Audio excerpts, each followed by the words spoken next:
Joining us now to describe what's happening, EJ Antoni. He's an economist over at the Heritage Foundation and the in-house economist for the Vince Coglianese Show. EJ, good to have you back with us, sir. Well, Vince, it sounds like the walls are closing in around Trump. I think he might be done. I can't believe he already destroyed our economy, EJ. What are these? What should we know that Forbes isn't telling you?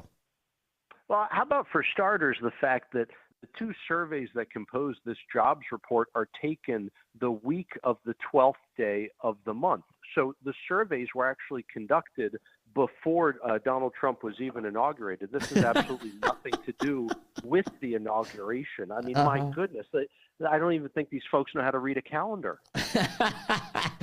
So wait, you're telling me that we can't pin this on Donald Trump? It's not his fault that the economy was weak in the Biden administration?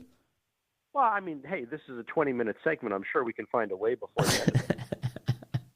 All right, I'm just getting all this together because look, it hasn't stopped Democrat members of Congress from alleging this. So, for instance, there's a congressman from Florida named Darren Soto who tweeted today, "President Trump's first jobs report is a weak one, slowest start since 2016. Chaos and division are bad for business," and he's not alone. There was another one of these goofballs. It was Jasmine Crockett, who's always good for a laugh. She too tweeted out today that the jobs report was Trump's fault. She says, "So it turns out when you don't go woke, you go broke. Trump's new DEI is dying economy and inflation. It's only 2 weeks in, and Trump is making America broke again." EJ, are you really going to argue with members of Congress here? Yes. As a matter of fact, I mean, these folks they're clowns. Let's be perfectly honest, right? Just because they're elected to Congress doesn't mean that they don't have to be clowns. Look, at the end of the day, the January report is always filled with a lot of noise, right? Because there are lots of different revisions, including annual revisions that stretch over a decent period of time. They're annual in the sense that they're made annually, not just that they only deal with the last year worth of data.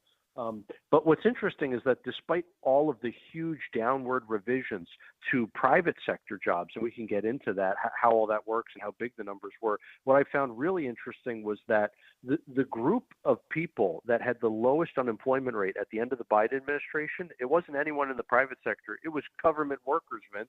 And on top of that, despite those huge downward revisions to private sector payrolls, the only payrolls that were revised up in this big annual revision were government jobs. And at the same time, double counting was up. And by that, I mean the number of people who are working multiple jobs and therefore getting counted as more than one jobs in this grand total, even though that's not actually increasing the number of people employed. It's amazing. So what kind of revisions did they make over the course of the last year?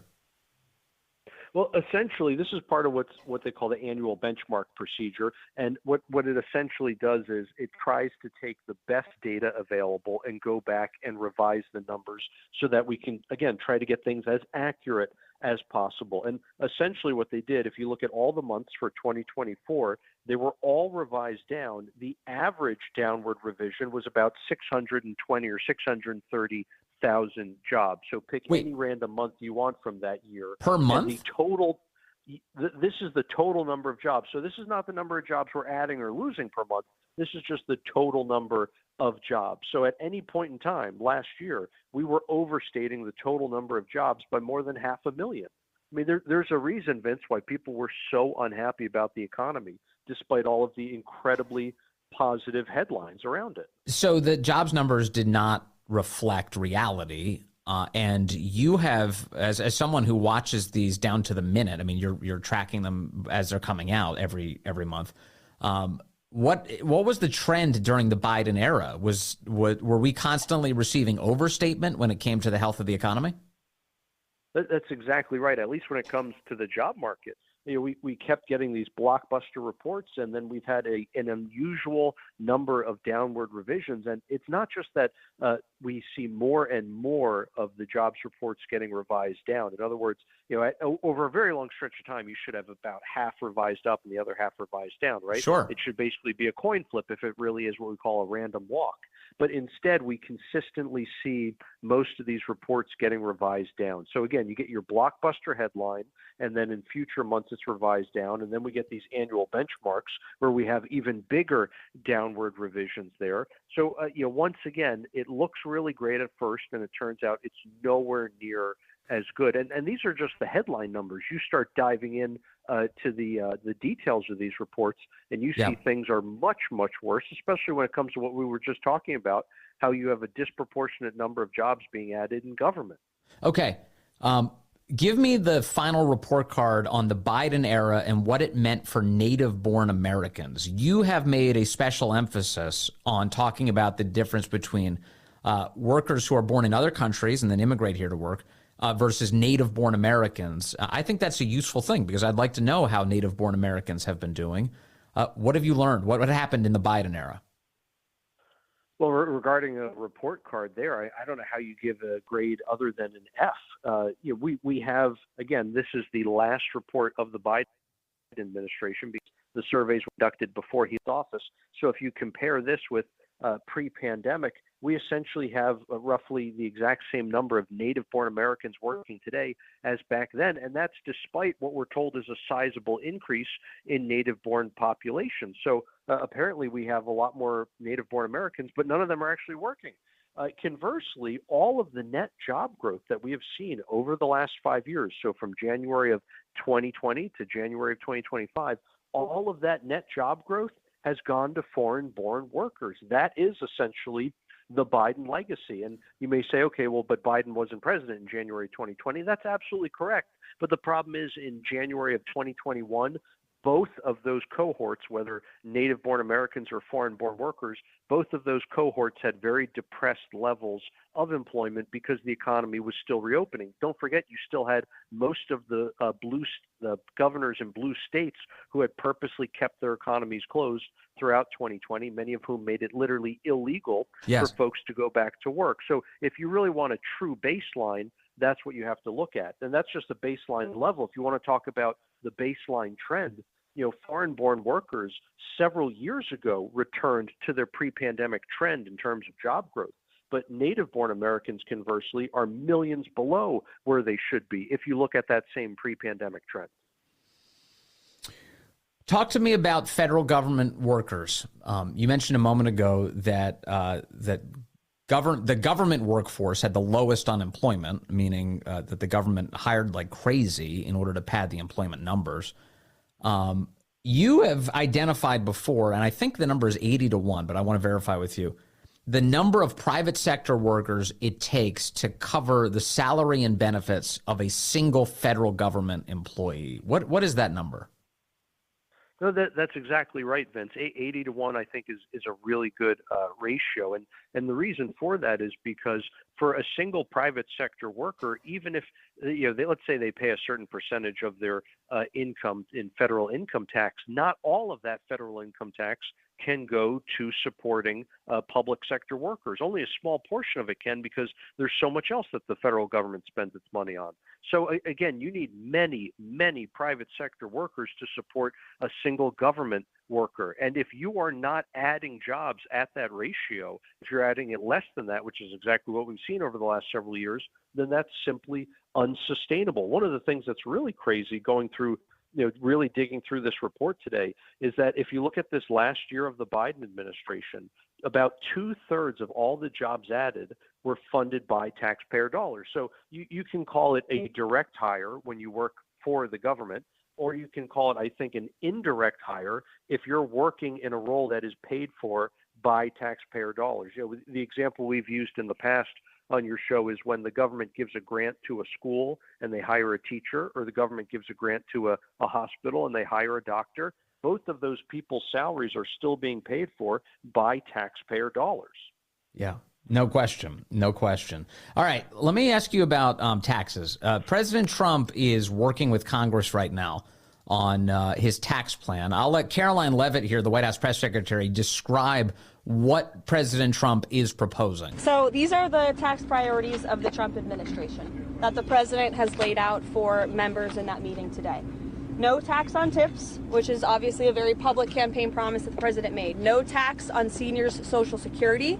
No tax on overtime pay. Renewing President Trump's 2017 middle-class tax cuts. Again, these are the president's priorities. Adjusting the SALT cap, eliminate all the special tax breaks for billionaire sports team owners, close the carried interest tax deduction loophole, tax cuts for Made in America products. This will be the largest tax cut in history for middle-class working Americans. The president is committed to working with Congress to get this done. EJ Antoni, what stands out to you there in the president's plan? Oh, dear goodness. There's a few things. And by the way, almost everything in that plan I really, really like. But I would say the thing that stands out the most is that they really have to get an extension of the current tax reform across the finish line. That has to be, the bare bones. That has to be the absolute minimum that they get done. Because if they don't, if they can't actually get that across the finish line, you're going to see a tax hike of several $1 trillion, and it's going to almost exclusively fall on the American middle class. This idea that somehow the Trump tax reform was a handout to billionaires or the wealthy, nothing could be further from the truth. As we've talked about before plenty of times, Vince, on your show, the only group of people that actually saw their tax liability go up were high-income individuals in high-tax states. That's places like New York or New Jersey, Illinois, California, et cetera. So unless you're a very, very high-income earner, literally making millions of dollars a year, and you're in one of those high-tax states, I can almost guarantee that you saw your federal tax liability go down, not up. And if you allow this tax reform to expire, all of that will reverse. Yeah. Also, the left really is selective about when they acknowledge such a thing as an input cost. Like with tariffs, they're suddenly like, oh, we're going to raise taxes on every American consumer if we tariff all these products coming into the country. Okay, so if you understand the role that taxation has on raising the price of goods, why wouldn't you also understand that when you cut taxes on American corporations, you lower prices for consumers? Doesn't that stand to reason that would work in both of those scenarios? Well, sure, but probably my favorite, Vince, is, and it's along the exact same logic you just outlined, is when they say, oh, my goodness, Trump's tariffs are going to be inflationary. And then they say, oh, Trump's tax cuts are going to be inflationary. Oh, I'm sorry, tariffs are a tax. So if you put in place a tariff, that's a tax hike. So how can a tax hike be inflationary, but a tax cut is also inflationary? What is this, like Schrodinger's inflation here? I don't understand. What is going on? Yeah, I've noticed that's definitely what they do. There's no question about that. Finally, EJ, I can't help but notice you said you liked most of what the Trump tax plan includes. Where are you concerned? What stands out to you that you have a difference of opinion on? Well, I think we got to be really careful with how we treat carried interest. And look, I'm not saying that we need to necessarily keep it in all circumstances or that it is always the right move, but it might be one of those things that we should probably tweak it instead of get rid of it entirely. This basically has to do with different types of income and whether or not they should be treated the exact same way in the tax code. And the problem is you don't always want all types of income treated exactly the same way. That's true. But in the case of carried interest, you've got money managers who are reaping the long-term capital gains tax benefit, even though they're not investing their own assets. These are not their own assets. They're just collecting fees on other people's assets. Shouldn't they be taxed at the normal income rate? Well, let's say you do that and you take away that form of compensation. So instead of being compensated as they get a percentage of their customer's portfolio, let's say you just give them cash instead. Now you've decreased the incentive structure to actually get positive rates of return on those investments. Yeah. I'm going to have more conversations with you on this. It's a very complicated matter, Vince, and that's why I say it's probably something that we should take a really close look at and try to tweak it as opposed to throwing the baby out with the bathwater. Sure. Yeah, but it's been flying under the radar, though, and I think so many people in Washington are owned by big moneyed interests that these sort of special carve-outs that the normal 9-to-5 guy doesn't get, it almost never get talked about. President Trump's talking about it, so I think that's a great start. It is always so good to discuss all of this with you. EJ Antoni, in-house economist for this program. Nice to chat with you again today, sir.